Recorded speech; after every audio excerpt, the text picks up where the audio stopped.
Assalamualaikum warahmatullahi wabarakatuh. Bagaimana kabarnya anak-anak? Semoga kalian di rumah tetap sehat-sehat saja dan tetap semangat.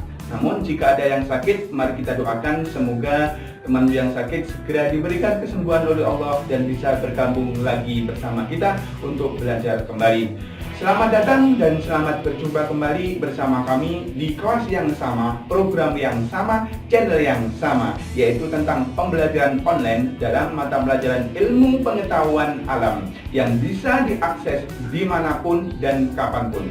Topik yang akan kita pelajari kali ini yaitu tentang hukum Mendel 1 yang berada di bab 3, bab pewarisan sifat. Namun sebelum kita memulai pelajaran kali ini, mari kita buka dengan berdoa bersama. Semoga kita semuanya diberikan ilmu yang bermanfaat serta diberikan kemudahan oleh Allah dalam pelajari pelajaran kali ini.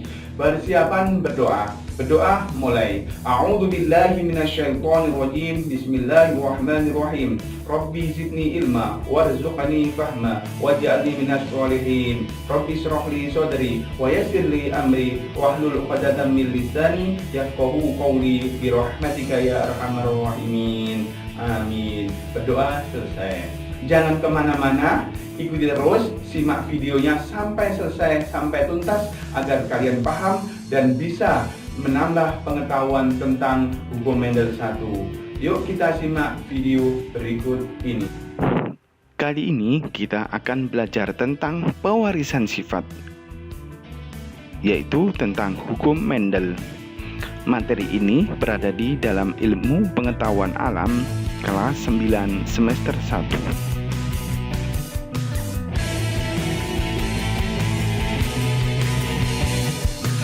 Pewarisan sifat, khususnya hukum Mendel ini berada pada kompetensi inti atau KI 3.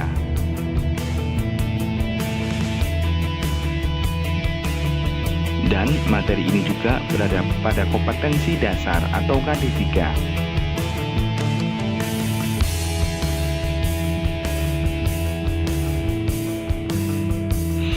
Indikator pencapaian kompetensi dalam pembelajaran ini yaitu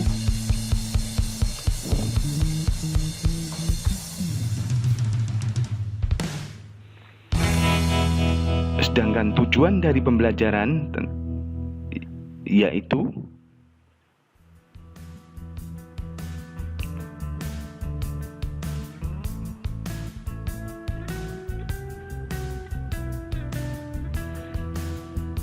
hukum Mendel.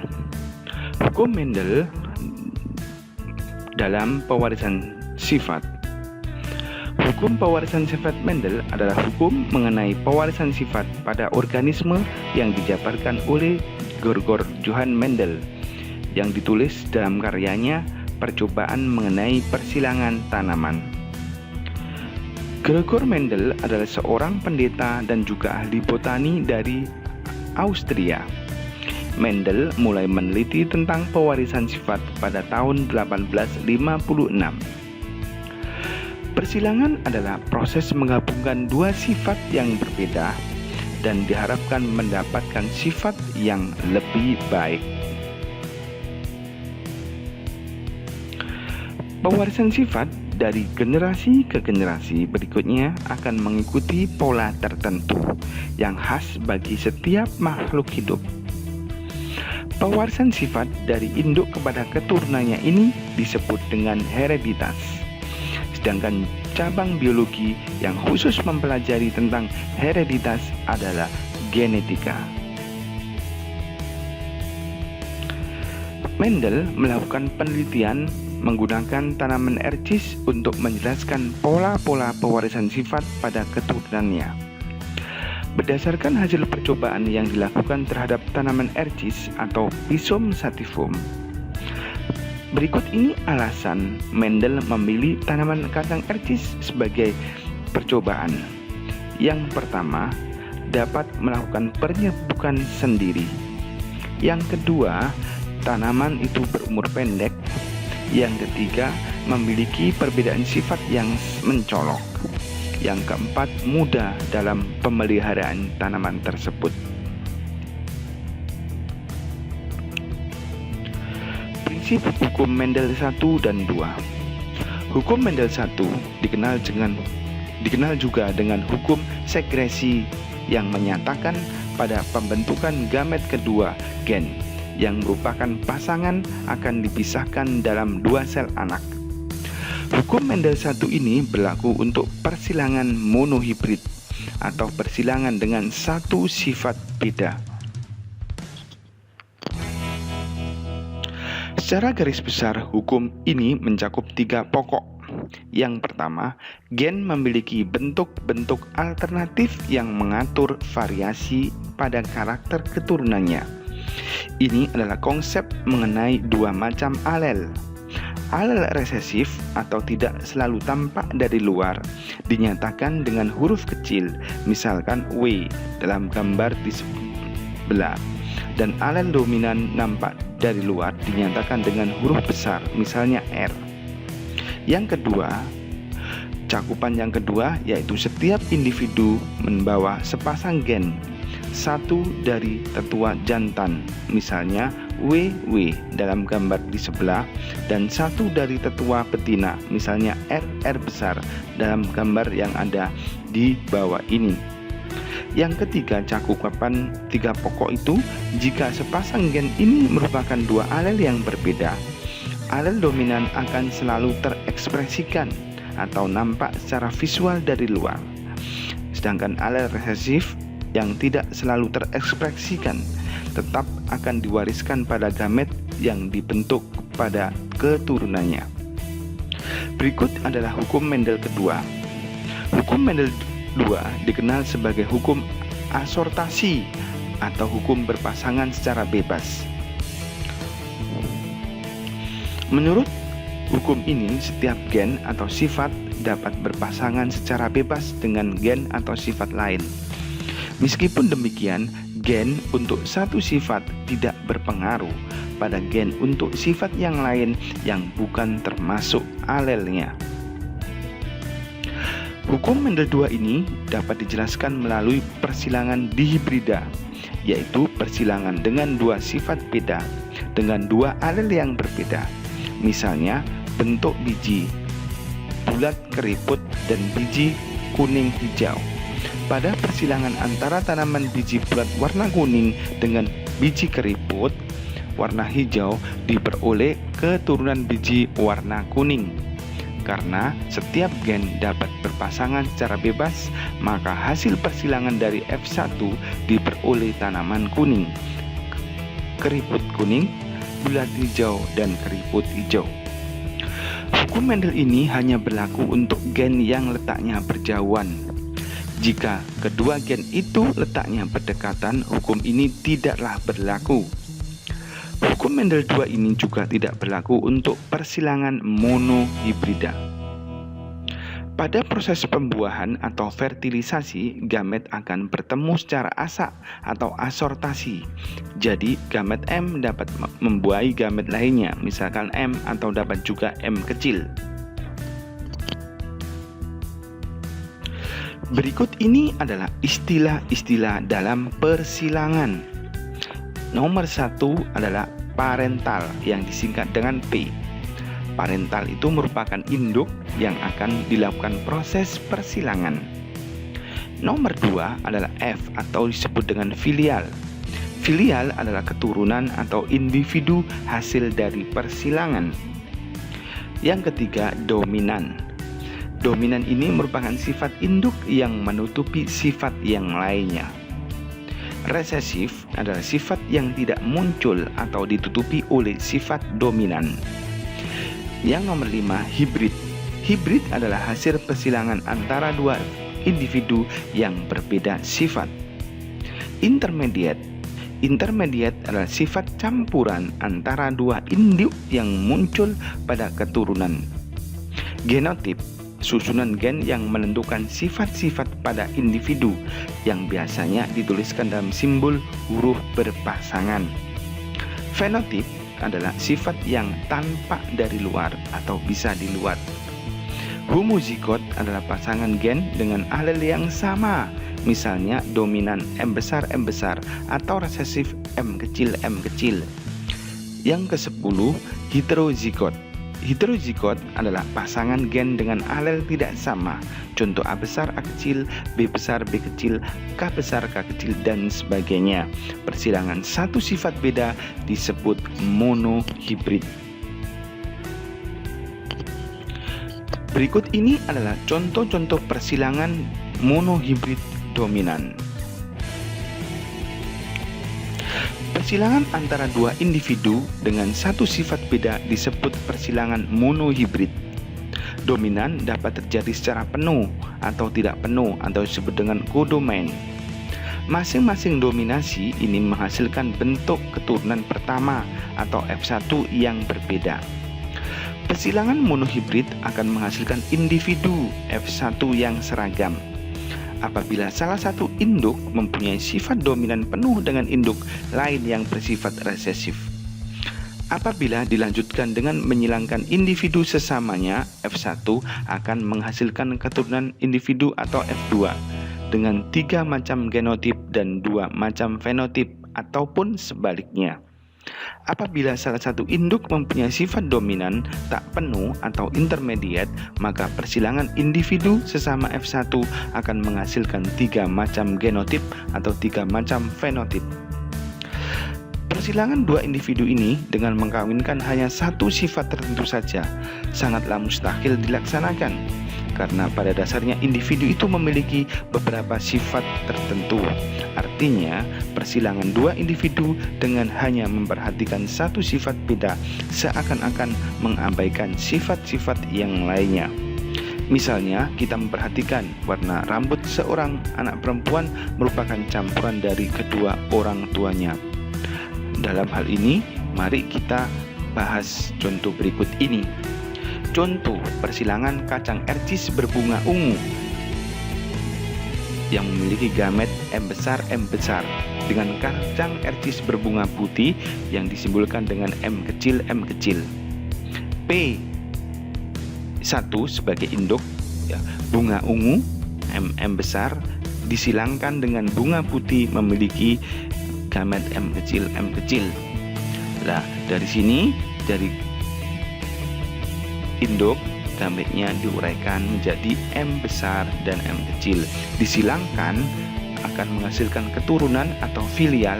Anak yang pertama adalah bunga ungu M besar M kecil, karena M besar dominan terhadap M kecil. Lah, ketika F1 atau anak itu disilangkan antar F1, maka akan didapatkan ya gamet M besar M kecil. Lah, dari hasil persilangan itu maka akan didapatkan keturunan atau F2 atau filial dengan bunga ungu yang memiliki gamet M besar dan M besar M kecil dan M kecil. Karena ya M besar bersifat dominan, maka akan didapatkan ya bunga ungu sebanyak 3 dan bunga putih sebanyak 1, sehingga perbandingan rasio genotipnya M besar M kecil dan M kecil memiliki rasio perbandingan 1 dibanding 2 dan dibanding 1. Nah, itu merupakan hasil dari persilangan antara kacang ercis berbunga ungu dengan kacang ercis berbunga putih. Berikut ini adalah contoh yang kedua, yaitu persilangan monohibrid dominan. Berikut ini adalah persilangan kacang ercis kulit datar yang memiliki gamet DD dengan kacang ercis bergelombang D kecil. Jika induk atau P1 atau parentalnya kulit datar yang memiliki gamet DD besar disilangkan dengan kulit bergelombang D kecil, maka gamet yang dihasilkan adalah D besar dan D kecil, sehingga hasil keturunannya atau persilangannya atau F1-nya adalah D besar D kecil, sehingga didapatkan kacang ercis berkulit datar M besar M kecil. Nah, jika F1 itu disilangkan sesamanya ya, yang berada pada parental kedua atau P2 yang memiliki gamet D besar D kecil dengan D besar D kecil, maka gamet yang didapatkan D besar D kecil D besar D kecil. Nah, dari persilangan ini kita bisa menggunakan tabel D besar D kecil D besar D kecil. Maka dari persilangan itu didapatkan kacang ercis kulit datar dan kacang ercis kulit datar, kacang ercis kulit datar dan kacang ercis bergelombang, sehingga perbandingan rasio genotipnya adalah D besar dibanding dengan D besar D kecil, dan D kecil itu sama dengan 1 dibanding 2 dan dibanding 1. Sementara itu perbandingan rasio fenotipnya kulit datar dibanding kulit bergelombang. Karena kulit datar itu bersifat dominan, maka perbandingan rasio fenotipnya adalah D3 dibanding dengan 1. Jika kita perhatikan kedua contoh persilangan di atas, maka pada saat pembentukan gamet terjadi pemisahan gen-gen yang sealel, sehingga setiap gamet yang menerima sebuah gen saja, misalnya pada tanaman bergenotip M besar M kecil atau D besar D kecil, pada saat pembentukan gamet gen M besar memisahkan diri dengan gen M kecil, atau pada saat pembentukan gamet gen D besar memisahkan diri dengan gen D kecil, sehingga gamet yang terbentuk memiliki gen besar atau gen kecil saja. Prinsip ini dirumuskan sebagai hukum Mendel 1 atau hukum pemisahan gen yang sealel, yang menyatakan bahwa selama meiosis terjadi pemisahan pasangan gen secara bebas, sehingga setiap gamet memperoleh satu gen dari alelnya. Contoh yang ketiga yaitu persilangan monohibrid intermediate. Apabila gen dominan dan gen resesif bertemu, akan dihasilkan sifat yang baru atau sifat antara atau sifat perpaduan antara gen dominan dan gen resesif.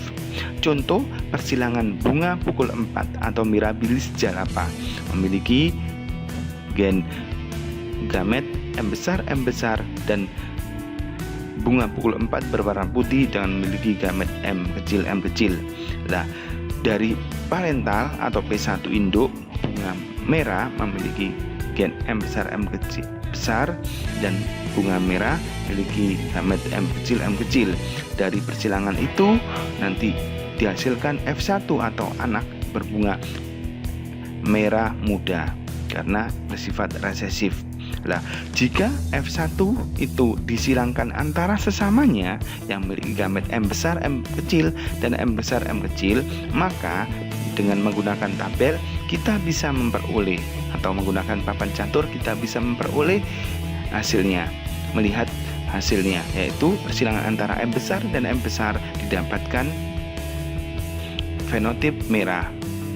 M besar dengan N kecil didapatkan merah muda. M besar, M kecil sama M besar didapatkan merah muda, dan M kecil didapatkan fenotip warna putih. Sehingga perbandingan rasio genotipnya M besar, M kecil atau M kecil sama dengan 1 dibanding 2 dan dibanding 1. Sementara itu perbandingan rasio fenotipnya merah dibanding merah muda dibanding warna merah putih itu memiliki rasio perbandingan 1 dibanding 2 dan dibanding 1. Nah, itu adalah contoh-contoh persilangan antara monohibrida. Dari contoh-contoh tadi, untuk menguji pemahaman kalian, saya berikan tugas terstruktur. Ambil buku tulis, silakan tulis soal nomor 1. 1. Tuliskan bunyi hukum Mendel 1 dan hukum Mendel 2. Nomor 2. Jelaskan arti persilangan dalam pewarisan sifat. Nomor 3. Contoh buah mangga berbuah besar genotip B besar B kecil disilangkan dengan buah mangga berbuah kecil yang bergenotip B kecil B kecil. Buah mangga besar dominan terhadap buah mangga kecil. Tentukan perbandingan genotip F1 dan fenotip F1-nya. Nomor 4, sebutkan 4 alasan Mendel melakukan percobaan dengan menggunakan kacang ercis. Nomor 5, persilangan antara tanaman bunga mawar bergenotip M besar dengan bunga mawar putih M kecil. Ternyata semua keturunannya berwarna merah muda. Bagaimana genotip dan fenotip F2-nya jika F1 disilangkan dengan sesamanya? Itu adalah tugas untuk kalian, silakan dikerjakan dan tetap semangat. Bagaimana anak dengan materi tadi tentang hukum Mendel 1? Tentang persilangan, ada yang belum dipahami atau ada yang belum dimengerti? Saya yakin kalian paham jika kalian benar-benar menyimak video dari awal hingga akhir. Namun, jika ada yang belum dimengerti atau ada yang belum dipahami, bisa Anda tuliskan di kolom komentar yang ada di bawah video ini. Dari saya cukupkan sekian. Mari kita akhiri pelajaran kali ini dengan berdoa bersama agar kita semuanya diberikan ilmu yang bermanfaat serta diberikan kemudahan oleh Allah dalam mempelajari materi kali ini. Persiapan berdoa. Berdoa mulai. A'udzubillahi minasyaitonirrajim. Bismillahirrahmanirrahim. Allahumma inni astaudi'uka ma 'allamtanihi warzuqhu ilayya indaka hajati wa la tansanihi ya rabbal alamin. Subhanakallahumma wa bihamdika asyhadu an la ilaha illa anta astaghfiruka wa atubu ilaik. Dari saya cukupkan sekian. Tetap semangat anak-anak. Saya akhiri. Assalamualaikum warahmatullahi wabarakatuh.